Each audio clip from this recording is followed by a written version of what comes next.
بسم اللہ الرحمن الرحیم۔ گرامی قدر سامعین و ناظرین، معاشرے میں الفت اور محبت کیسے قائم ہوگی؟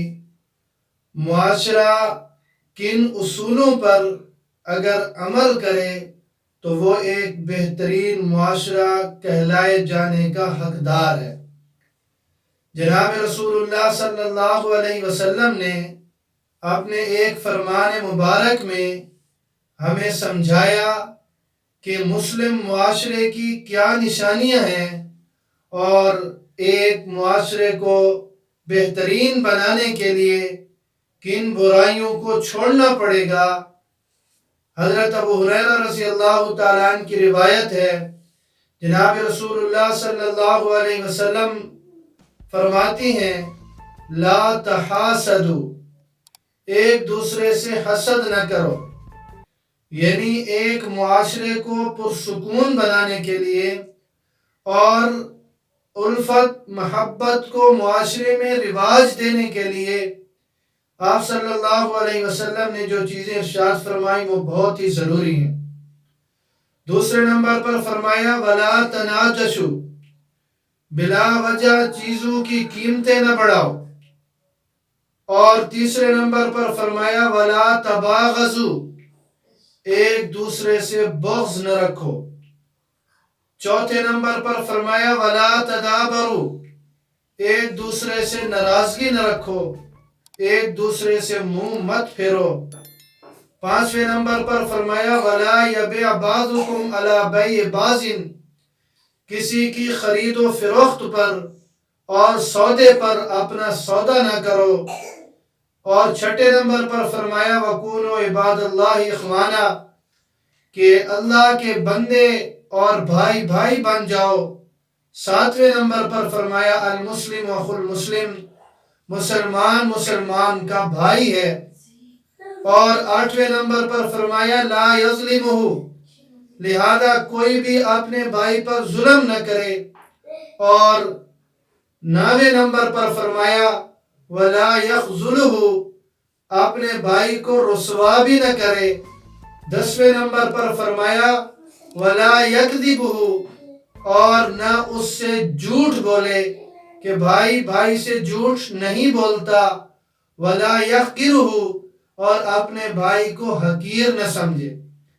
تو یہ ہیں مسلم معاشرے کے لیے وہ چند رہنما اصول کہ جن پر چل کر ہم اپنے معاشرے کو ایک دینی معاشرہ بنا سکتے ہیں، اور وہ معاشرہ بنا سکتے ہیں جو جناب رسول اللہ صلی اللہ علیہ وسلم نے تشکیل دیا تھا۔ پھر رسول اکرم صلی اللہ علیہ وسلم نے سینے کی طرف اشارہ کر کے 3 بار فرمایا کہ تقوی یہاں ہے، التقوی ہا ہنا، ویشیر الی صدری 3 مرات۔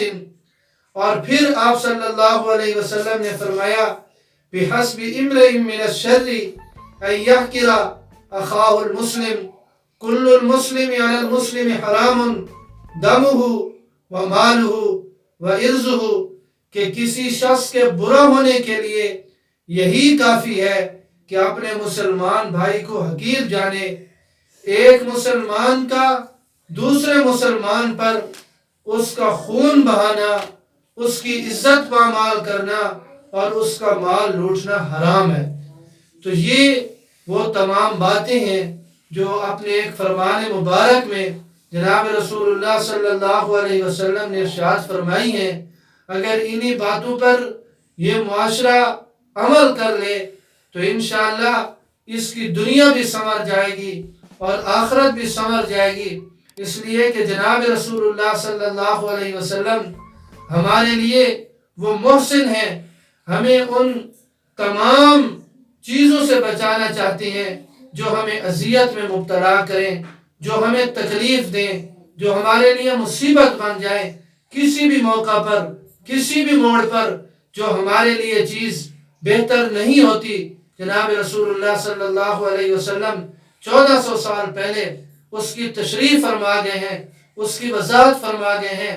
آج بھی اگر انہی باتوں کو لے کر یہ معاشرہ نکل پڑے تو انشاءاللہ اس معاشرے کے اندر ایسی چیزیں رواج پا جائیں جنہیں اخلاق حسنہ کہا جاتا ہے، اور اس سے بری صفات ختم ہو جائیں، بری عادات ختم ہو جائیں، اور آپس میں یہ بھائی بھائی بن جائیں، ایک دوسرے سے حسد کرنا چھوڑ دیں، ایک دوسرے سے بغض چھوڑ دیں، ایک دوسرے کی غیبت چھوڑ دیں، ایک دوسرے سے ناراضگیاں چھوڑ دیں، اور ایک دوسرے پر ظلم کرنا، ایک دوسرے کو رسوا کرنا، ایک دوسرے سے جھوٹ بولنا، ایک دوسرے کی عزت کے درپے ہونا، ایک دوسرے کے مال کے درپے ہونا، اگر ان چیزوں کو یہ معاشرہ چھوڑ دے تو انشاءاللہ یہ ایک بہترین معاشرہ بنے گا۔